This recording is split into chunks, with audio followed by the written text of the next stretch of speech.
Bonsoir. Dans le monde du travail, une des difficultés qu'un juif pratiquant rencontre souvent, c'est le sujet des règles alimentaires du judaïsme, qui l'empêchent de manger n'importe où, de manger avec ses collègues d'autres confessions, de faire des dîners d'affaires. Il y a aujourd'hui, à Paris notamment, pas mal de très bons restaurants cachers qui peuvent pallier le problème, mais ça reste que quand on est en conférence, en symposium, quand il y a une réunion d'entreprise, parfois dans des châteaux, en dehors de la ville, et tous les collègues sont en train de partager le même repas, et il y a là le juif pratiquant qui se trouve embêté, il doit boire du coca, il doit faire genre qu'il est en train de manger. Et donc ça, c'est un élément marquant de judaïsme, des mitzvot, ce sont les règles alimentaires, les règles diététiques du judaïsme qu'on appelle en hébreu la kashrut. Ce thème, il est abordé par la première fois dans notre paracha, la paracha que nous étudions cette semaine, la paracha de Shmini. Elle vient parler des animaux, notamment, qui peuvent être consommés, et ceux qui sont considérés par la Torah interdits, impurs, impropres à la consommation. On va s'arrêter aujourd'hui au sujet des mammifères, des quadrupèdes, plus précisément. La Torah dit qu'un quadrupède ne peut être consommé que dans le cas où il a deux signes. Il doit avoir des sabots fendus et il doit ruminer. Ruminer, cela signifie qu'il a plusieurs estomacs et qu'une fois qu'il a ingéré la nourriture et que cette nourriture elle a passé une étape de la digestion dans un estomac, elle va remonter dans sa bouche et il va de nouveau mâcher cette nourriture pour ensuite la faire descendre dans un autre estomac. Et donc c'est ruminer, ça veut dire remâcher la nourriture qu'on a déjà ingérée. Seulement, ceux qui présentent ces deux signes sont aptes à la consommation. Et là, la Torah dit quelque chose d'extraordinaire qui est apporté par plusieurs commentateurs comme une des preuves tranchantes du fait que la Torah est un document divin. Il n'a pas été inventé par Moshe ou par des rabbins ou par qui que ce soit. Il est clair que la Torah vient du Créateur. Quel est le rapport? C'est simplement, la Torah dit comme ça. Il y a 4 espèces qui présentent un signe sur 2. Le cochon, c'est le seul qui a des sabots fendus, mais ne rumine pas. Et d'autre part, le chameau, la lièvre et le lapin, ils ruminent, mais ils n'ont pas de sabots fendus. Le lapin et la lièvre n'ont pas de sabots du tout, et le chameau a des sabots, mais ils ne sont pas fendus.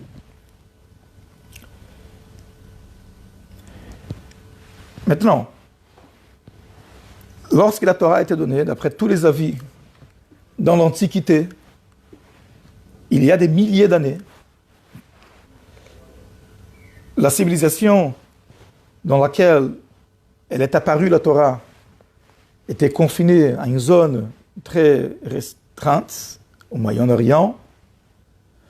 Moshe, celui qui écrit la Torah, il a vécu en Égypte, il s'est promené un petit peu à Midian, en Éthiopie.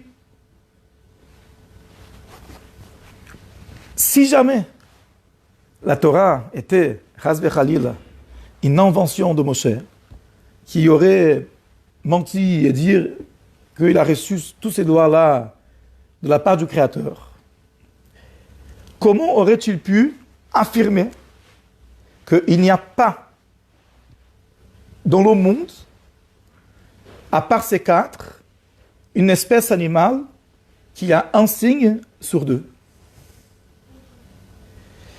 Figurez-vous, si vous devriez inventer que vous avez reçu un message de Dieu, et vous devriez donc écrire un livre en inventant que c'est Dieu qui vous a dit. Auriez-vous pris le risque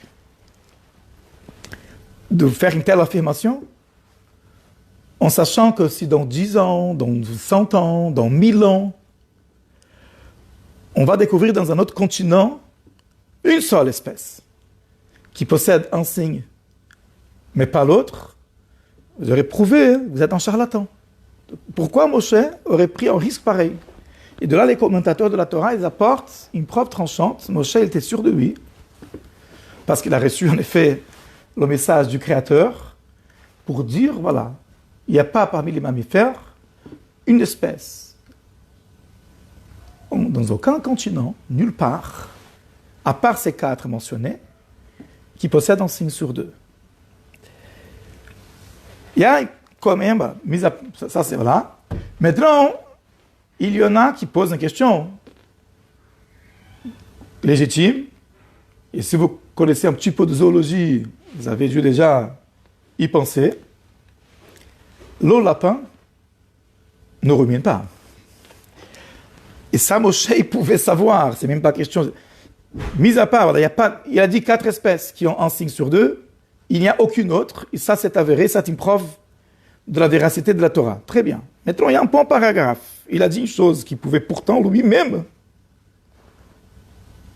discerner. On connaissait des lapins en Égypte, quand même. Il y a des lapins, un peu partout des lapins. Et le lapin ne rumine pas. Qui est-ce qui a vu déjà un lapin en train de ruminer? Encore, la vache, le bœuf, la chèvre, l'agneau, il rumine. Mais le lapin ne rumine pas. C'est pas vrai. Donc, à cette question, il existe 2 réponses dans le judaïsme. Premièrement, le mot utilisé par la Torah, shafan, arnevet, qu'en hébreu moderne, on traduit par lapin et lièvre, ne correspond pas forcément aux espèces de lapins et lièvres qu'on connaît aujourd'hui. C'est quand même un livre qui date de 3300 ans. Les espèces, il y en a qui ont arrivé à l'extinction, sont disparus. Et donc certes, aujourd'hui, on voit le lapin, on dit c'est un shafan, en hébreu moderne, mais il y a des mots qui ont évolué. On a trouvé une espèce, on a trouvé un mot dans la Torah, on dit ça c'est un shafan, mais pas forcément que le shafan de la Torah, c'est le lapin d'aujourd'hui. Donc certains disent, il y avait des espèces, shafan, arnevet, qui ruminaient, mais qui n'avaient pas les sabots fendus, et ils ont disparu. Autre réponse, ingénieuse, moi personnellement je la préfère, mais chacun son goût, c'est que si vous demandez à ChatGPT, comme j'ai fait à Gemini, excuse-moi la pub, quand vous demandez à Gemini, comme je viens de faire aujourd'hui, le lapin, il a quand même une particularité. C'est un peu dégoûtant. Donc si vous êtes en train de prendre votre repas, peut-être faites pause, finissez le repas pour ensuite continuer la suite du cours. Le lapin, il a 2 sortes de crottes. C'est le mot qu'on utilise scientifiquement. Il y a l'excrément dur et sec, qu'on voit souvent que les lapins ils font un peu partout. Et il y a une chose qu'on appelle cacotrophes. Ce sont des selles molles et humides qui sont riches en vitamines B et K, ainsi que certaines protéines. C'est après qu'elles passent tout le tube digestif du lapin et qu'elles sont rejetées, là elles sont prêtes à nouveau à être ingérées. Et bon, je suis désolé, mais c'est comme ça, c'est la réalité du monde, c'est l'effet de la vie.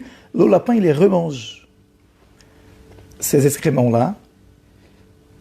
Et là, il peut digérer et assimiler les nutriments qui lui sont nécessaires. Donc, quelque part, même notre lapin aujourd'hui, le lapin qu'on connaît, il ne rumine pas comme le bœuf, comme la vache, comme le mouton.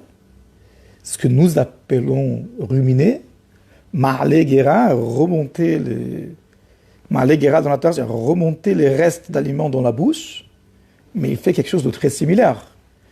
La digestion elle va avoir plusieurs étapes, quelque chose qui a déjà été en estomac, et en l'occurrence, elle est déjà sortie par l'autre côté, elle est remise en bouche, mâchée de nouveau, et ensuite digérée. Moi, ça m'a satisfait. Pour moi, le lapin, scientifiquement, ça ne s'appelle pas ruminer, mais il m'a alléguera. Il fait une digestion en plusieurs étapes. Maintenant, on va étudier un peu de Chassidut, quand même, un peu de Pnimiyut HaInyanim, le sens spirituel des lois de la Torah, bien évidemment. Et donc la question se pose, quel est le sens de ces signes indiqués par la Torah? Pourquoi ces deux signes-là plutôt que toute autre chose? Pourquoi le bon Dieu a décidé, ou bien il a créé le monde d'une manière à ce que uniquement un animal mammifère, quadrupède, qui possède ces deux signes est kasher? Donc, pour comprendre cela, il faut rentrer dans l'idée, dans la pensée, dans le paradigme des lois alimentaires, de la kashrut, qui rejoint énormément une phrase très usitée. Aujourd'hui, on est devenu beaucoup plus connaisseurs en matière de nutrition. Il y a une prise de conscience, il y a des applications. On fait la photo de l'aliment et l'application elle vous dit en quoi c'est bon pour votre santé. Donc, indiscutablement, aujourd'hui, l'être humain, de façon générale, pas forcément les juifs,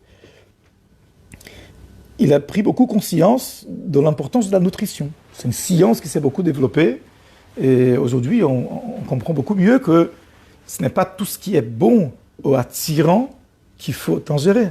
Il faut avoir une conscience de ce qui est bon pour votre santé. Les scores alimentaires sur les produits, et ainsi de suite. On ne regarde pas seulement l'étiquette, pas l'étiquette matérielle en papier, mais l'étiquette, c'est l'apparence d'un aliment qui semble succulent, qui semble intéressant, c'est une chose, mais surtout, ce que l'aliment il apporte, ce qu'il peut apporter de avantageux, de bénéfique, ou au contraire, pour le corps. Et on synthétise cette pensée avec la fameuse phrase « Vous êtes ce que vous mangez ». Notre corps est constitué de nos aliments et ça apporte une influence dans notre personnalité. Une façon d'illustrer ça de manière très simple, c'est que tout le monde peut constater que ses humeurs vont dépendre de ce qu'il a à manger. Une personne, elle peut manger quelque chose d'indigeste, très tôt le matin, ou très tard le soir, ou indigeste de façon générale, et une heure plus tard, parfois ceux qui sont plus sensibles, 10 minutes plus tard, il est de mauvaise humeur, il est déprimé, il regarde son existence d'un œil noir, il commence à philosopher, il va pas bien, rien contre les philosophes, au contraire, mais voilà, il une façon de dire, et il commence à regarder les choses à déprimer, quoi. Il regarde les choses pas bien. Il ne faut pas lui parler. Et pourquoi? Parce qu'il a mangé tel aliment. Et quand une personne mange un aliment qui lui est bénéfique, qui est léger, qui est nourrissant, il change. Une personne a besoin d'étudier, elle mange quelque chose qui va le nourrir, quelque chose qui est salubre pour son corps, on va voir la différence dans son comportement. Tout le monde comprend ça. Et donc, plus profondément, Nachmanide et Rabbi Yitzhak Abrabanel sur la Parashat Shmini, ils nous amènent, ça c'est la pensée centrale des lois alimentaires du judaïsme. Chaque être, il a une énergie spirituelle. Et de façon générale, dans Chassidut, on explique, au nom du Baal Shem Tov, au nom du Baal Hatanya, un être est une énergie divine qui devient une créature. Il reçoit vitalité en flux continu du Créateur. Cette vitalité passe par des canaux. Il y a des choses qui reçoivent leur vitalité au travers des entités spirituelles qui peuvent être intégrées au domaine de la sainteté. Et donc, ces animaux, par exemple, sont autorisés à la consommation Parce que si on les consomme dans un état d'esprit positif, avec l'intention d'utiliser cela pour accomplir notre mission sur Terre, et qu'ensuite, en effet, on utilise cette énergie-là pour faire des bonnes choses, alors l'énergie spirituelle contenue dans cet animal, elle s'élève, elle intègre le domaine de la sainteté. D'autres choses, notamment les aliments interdits à la consommation, on explique dans la Kabbalah et dans la Chassidut, pourquoi sont-ils interdits? Parce qu'ils reçoivent leur vitalité au travers des entités néfastes, impures, qui ne peuvent intégrer le domaine de la sainteté. Et donc, comme c'est expliqué dans l'Otania, quelqu'un qui mange un aliment non cachère, même s'il n'est pas au courant, et qui le fait avec l'intention d'utiliser cet aliment-là pour servir son Créateur, pour faire ce qu'il est censé faire ici-bas, et que par la suite, en effet, avec la force de cet aliment, il fait des bonnes actions. L'énergie négative spirituelle de cet aliment ne va pas intégrer le domaine de la sainteté. Dans le langage du Tan, il ne va pas monter dans les paroles de la Torah qu'il va étudier ou de la Tfila qu'il va prononcer. Il ne va pas intégrer la sainteté des mitzvot, des bonnes actions qu'il va accomplir, mais au contraire, il va rester dans son corps et il va apporter une influence négative. Dans le langage nachmanide, il va apporter des traits de caractère néfastes, des tempéraments indésirables à cette personne.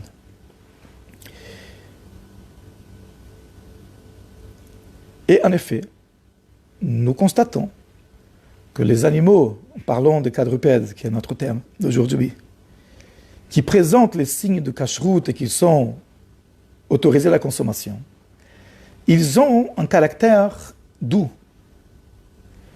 Ils se laissent conduire par l'être humain. Ils peuvent être domestiqués. Et notamment, en aucun cas, ils sont carnivores. Ils ne sont pas prédateurs. Tous les quadrupèdes, d'ailleurs les oiseaux aussi, cachers, jamais on va retrouver herbivores. Ils sont herbivores, ils sont doux.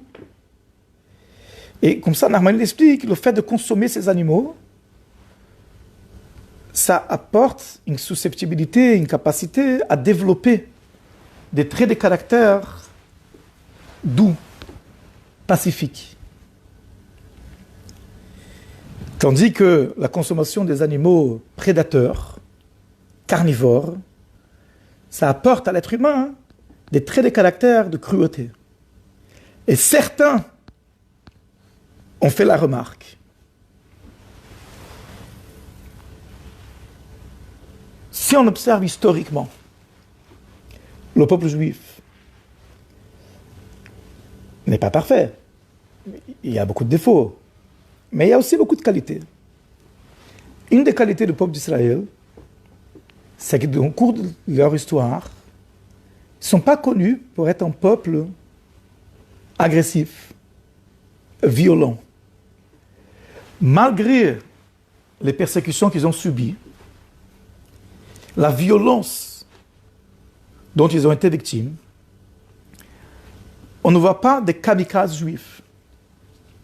Est-ce que vous avez déjà entendu parler d'un juif qui a pris une ceinture remplie d'explosifs et des clous pour aller dans un restaurant et se faire sauter rien que pour faire du mal au maximum à ceux qui l'haïssent? Moi, j'ai jamais entendu parler. Et pourtant, ils ont subi pas mal d'injustices. Ils ont subi pas mal de brimades dans leur histoire. Il y en a certains qui disent, au sujet des kamikazes, mais c'est normal. Vous les poussez à ça, puisqu'ils ne veulent leur donner pas leur état. dans leur terre, dans leur nation, qui n'a jamais existé. Et donc, ils n'ont pas de futur.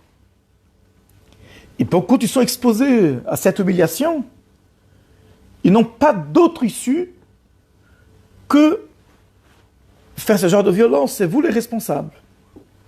Mais si on réfléchit un petit peu,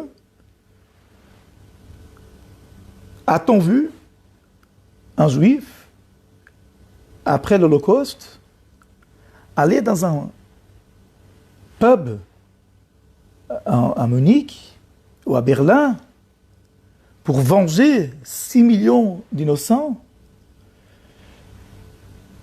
avec une ceinture explosive et se faire exploser rien que pour faire du mal? On n'a jamais vu ça. Alors qu'on aurait pu, si on suivait cette logique, on aurait pu s'y attendre. Ils ont tellement souffert, ils ont tellement été attaqués. Parce que ça, c'est la cruauté dans son summum. C'est-à-dire, tellement je haïs, tellement je veux faire du mal, tellement je vais tuer, que je suis prêt moi-même à sauter avec. On ne voit pas ça sur le peuple d'Israël. Et mis à part l'actualité, regardons il y a 3000 ans, le peuple, depuis 3000 ans, le peuple juif, malgré toutes les persécutions, n'a jamais été connu pour être un peuple violent. Au contraire, ils rebondissent pour construire des familles, construire des synagogues, construire des écoles, construire un État, faire des études, avancer, progresser, faire avancer leurs enfants, faire des études à leurs enfants, dans le Kodesh, dans le Chol, les Avdil. Ça, oui, c'est la marque du peuple juif. Et si on peut dire, ça, c'est la vengeance du peuple juif. Après la Shoah, notamment. Personne n'est allé se faire exploser dans des restaurants. Ils ont rebondi. Et là où ils sont tombés, ils ont reconstruit. Et ça, c'est la plus grande vengeance qu'ils ont prise. Maintenant, certains disent, cette marque-là de non-violence, de pacifisme, est liée avec le régime alimentaire respecté par le peuple d'Israël depuis la nuit des temps, depuis des milliers d'années. Une population qui est habituée à consommer des animaux qui sont doux, certaines espèces et rejeter d'autres, ça rentre dans leur sang, dans leur ADN, dans leur composition, une nature différente. Maintenant, concernant notre question, pourquoi précisément ces deux signes? Donc le rabbi explique dans une sira, dans une causerie, la chose suivante: ces deux signes représentent des traits de caractère équilibrés et nécessaires pour le bon fonctionnement d'un être humain. Les sabots fendus, les pattes, les pieds, symbolisent la conduite, le chemin qu'on prend dans la vie. Avoir les sabots fendus, les pattes fendues en deux, indiquant très bien la droite et la gauche, symbolise une clarté morale. Un être humain pour qui il existe le bien et le mal. Qui, quand il va faire un pas, il va juger est-ce que c'est moral ou immoral. Et pas rester dans une espèce de nuage, de flou, en disant il n'y a pas de mal absolu, tout se justifie, il y a du mal dans le bien, bien dans le mal, donc finalement il n'y a pas vraiment quelque chose qui est immoral.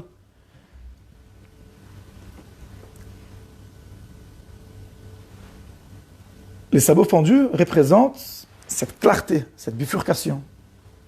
Il y a des valeurs, il y a des choses qui sont correctes et celles qui sont incorrectes à ne pas faire.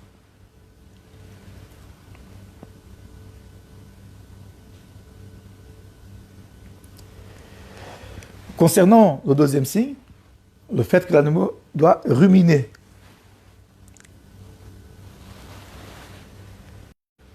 concernant la digestion, tout simplement. Il y a des sages juifs qui ont dit, si la personne s'intéresse pour connaître rien que le système digestif d'un être humain, il aurait fait des louanges à Hachem durant toute la journée. Et en effet, il y a une bénédiction pour ça. En fait,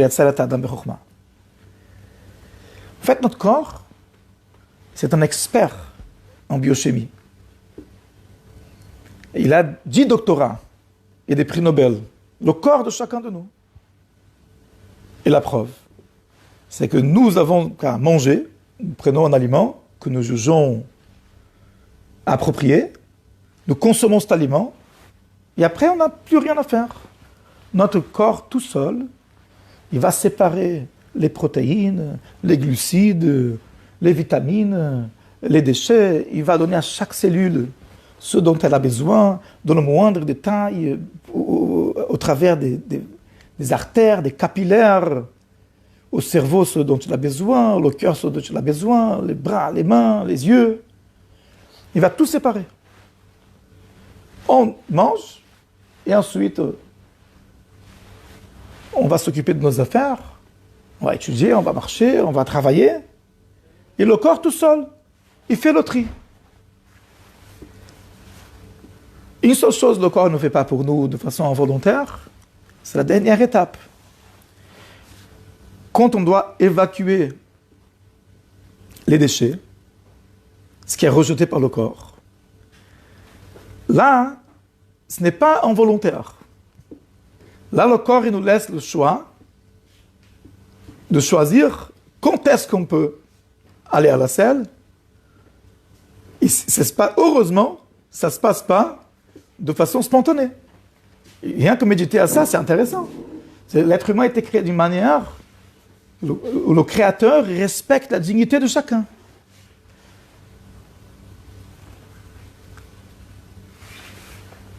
Toutes les étapes de la digestion sont involontaires, on n'a pas à s'inquiéter.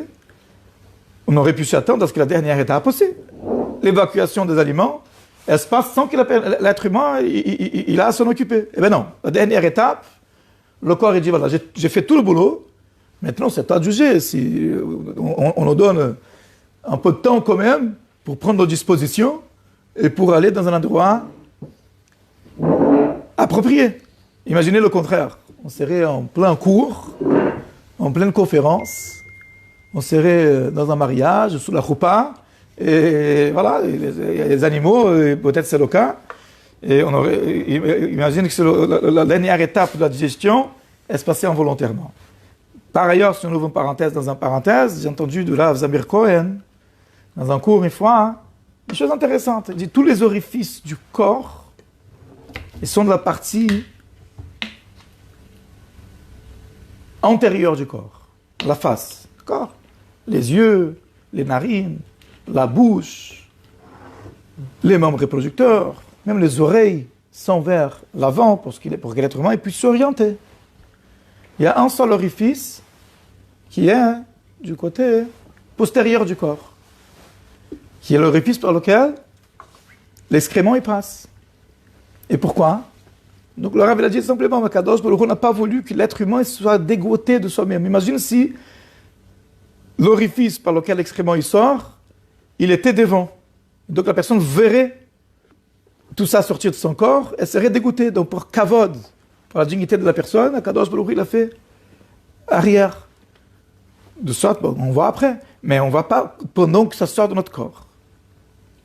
Maintenant, on ferme la parenthèse, tout ça c'est pour la digestion physique. Mais il y a aussi la notion de digestion dans le monde des concepts. On apprend des choses, on se fait des idées, on entend parler des choses, on raisonne, on se forme des opinions. Ça aussi c'est comparé à une digestion. On digère des messages, on assimile, ça nous forme.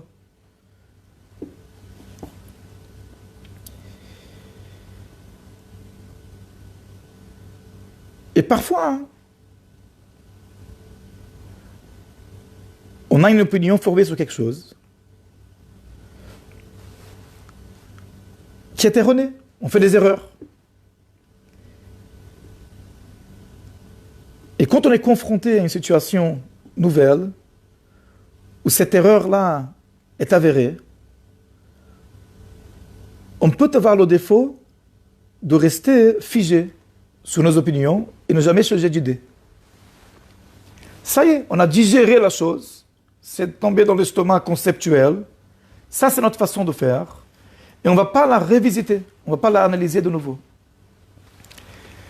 C'est ça qui vient nous apprendre, ce deuxième signe de ruminer, même des idées que tu t'es déjà faites par ton discernement, par ton analyse intellectuelle, sois prêt toujours à les ruminer, à les revisiter, à les remonter à l'esprit, à les juger de nouveau. Peut-être tu as fait une erreur. Ça, c'est une capacité importante dans un être humain. Pouvoir ruminer, pouvoir digérer de nouveau quelque chose qu'il avait déjà tiré des conclusions. On voit cela, notamment dans la Torah, dans l'histoire de Yehuda. Yehuda, c'est celui qui a proposé à ses frères de vendre Yosef, son propre frère, comme esclave. Parce que Yosef était un mauvais garçon, il faisait de la médisance, il était vaniteux, il était une menace pour le peuple d'Israël, pour la famille de Jacob. Il vaut mieux donc se débarrasser de lui. Il a pris sa décision après son analyse intellectuelle. 22 ans plus tard, quand il est confronté à la situation où Binyamin vole, soi-disant, la coupe du pharaon, et que le pharaon l'attrape, il dit, tu es un voleur, tu vas rester mon esclave. Et que Yehuda, il pourrait parfaitement dire, il a fauté. Tant pis pour lui. Il doit être puni. Je suis pour rien. Moi, j'étais garant de ramener Binyamin de retour à Yaakov, mais pas dans ces conditions. Logiquement, il pourrait parfaitement dire, ce n'est plus mon problème. Et pourtant, Yehuda s'est conduit de la façon diamétralement opposée comme dans l'épisode de Yosef. Bien qu'il a vu, il a constaté, d'après les éléments dont il disposait, que Binyamin était un voleur.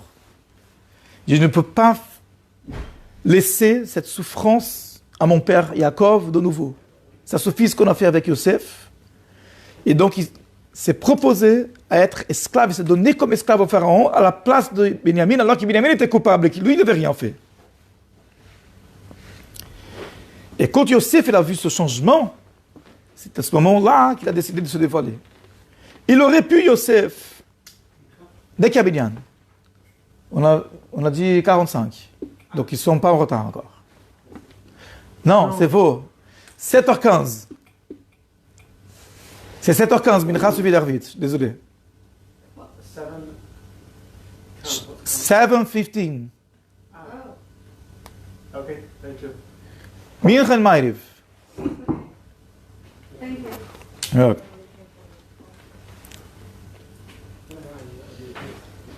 Yosef aurait pu faire savoir son père et ses frères qu'il est devenu vice-roi d'Égypte. Mais il n'a pas fait, il a attendu. Parce qu'il savait que s'il avait donné la nouvelle, tout le monde serait venu, serait excusé, ils auraient fait les chaim, ils se seraient réconciliés. Mais en vérité, dans le fort intérieur, ils n'auraient pas regretté. Donc il a attendu le moment, il a agi avec beaucoup de perspicacité pour les ramener dans des situations où ils étaient confrontés au même choix, ou des choix très similaires. Et là, quand il a vu que Yehuda, il s'est comporté de façon diamétralement opposée, là, il s'est dévoilé, il s'est dit, je suis Yosef. Parce qu'il a voulu une véritable réconciliation, et il a voulu le bien de leur frère qui fasse vraiment tchouva. Maintenant, la question se pose, qu'est-ce qui a provoqué ce changement chez Yehuda? Comment se fait-il que 22 ans plus tôt, il vend son propre frère comme esclave, et maintenant avec Binyamin, c'est lui qui se propose d'être esclave pour ne pas que son père il ait du chagrin. La Torah n'explique pas, mais de façon élégante, elle nous fait comprendre. Le seul épisode décrit dans la Torah au sujet de Yehuda, entre ces deux passages, c'est l'histoire de Tamar. On ne va pas raconter toute l'histoire de Tamar, mais il y a pas mal qui connaissent, sinon ils peuvent regarder. Hein? Dans Parashat Miketz.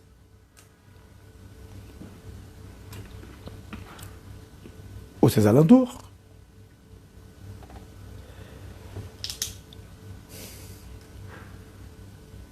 Tamar était la veuve de 2 fils de Yehuda. Et selon la loi du Lévira, elle devait être épousée ou par lui, ou par son 3e fils, Shela. Yehuda, il a temporisé parce qu'il n'a pas voulu qu'il arrive le même sort à son 3e fils du fait de se marier avec Tamar. Donc, il l'a mise dans une situation où elle ne pouvait pas se remarier et elle était bloquée. Tamar s'est déguisée en prostituée et elle a fait Yehuda faire la mitzvah de Lévira à son insu. Puis elle est tombée enceinte. Et on est venu dire à Yehuda plus tard, ta belle-fille est tombée enceinte alors qu'elle était interdite d'avoir des rapports avec un autre homme étant donné qu'elle était engagée par la loi de Lévira ou à toi-même ou à ton fils Shela. Et Yehuda, il a sorti une décision rabbinique. Il faut l'exécuter. Il faut la brûler. Sortez-la au bûcher et brûlez-la. À ce moment-là, Tamar lui a envoyé des objets personnels qu'elle avait récupérés pendant leur union avec un message, je suis enceinte du propriétaire de ces objets. Et elle lui dit, par le message, reconnais s'il te plaît à qui appartiennent ces objets. Et là, j'explique, reconnais s'il te plaît ton créateur. Il ne provoque pas la mort d'une femme et ses 2 fœtus. Et là, Yehuda, il dit 2 mots, Sadka, c'est elle qui a raison, puisque j'ai lui mise dans une situation impossible. C'est elle qui a bien fait. C'est elle qui a raison. Mimeni, c'est de moi qu'elle est enceinte. C'est moi qui ne me suis pas comporté. Et la raison pour laquelle je voulais l'exécuter, en croyant bien faire, en vérité, ça tient de ma responsabilité. Qu'est-ce qui s'est passé dans cet épisode? Akadosh Baruch Hu, il a appris à Yehuda à revoir ses positions. Jusqu'à maintenant, il croyait être le tzaddik de la génération. Il avait vendu Yosef comme esclave parce qu'il méritait, parce que c'était en besoin, c'était nécessaire. Il avait condamné Tamar à mort pour protéger la morale, les bonnes pratiques, la moralité, la famille, la tradition, les bonnes mœurs. Le tzaddik de la génération, et Tamar doit être puni. C'est la loi. D'un coup, il se rend compte qu'il a complètement tort, il a complètement faux. C'est elle qui a raison, et c'est lui le fautif. Il a reconnu. À cet épisode-là, la Torah ne dit rien. Yehuda a appris une leçon. Parfois, tu as complètement faux. Il faut être capable de ruminer, de régurgiter, de refaire ses raisonnements devant une réalité. Donc ça, c'est la 2e qualité que la Torah nous enseigne par les signes de cache-croûte des animaux. Ce sont 2 signes quelque part allant dans 2 directions opposées, mais ils doivent s'équilibrer. Avoir le sabot fondu signifie avoir une clarté morale, pas des valeurs floues, avoir un système de valeurs claires. Ça c'est à droite, ça c'est à gauche, ça c'est moral, ça c'est immoral. Et d'autre part, ne pas rester toujours figé sur ses positions, sur ses conclusions, être capable de faire face à une réalité et apprendre qu'on a tort, on a tout revoir pour arriver à la vérité. Allez, bonne soirée.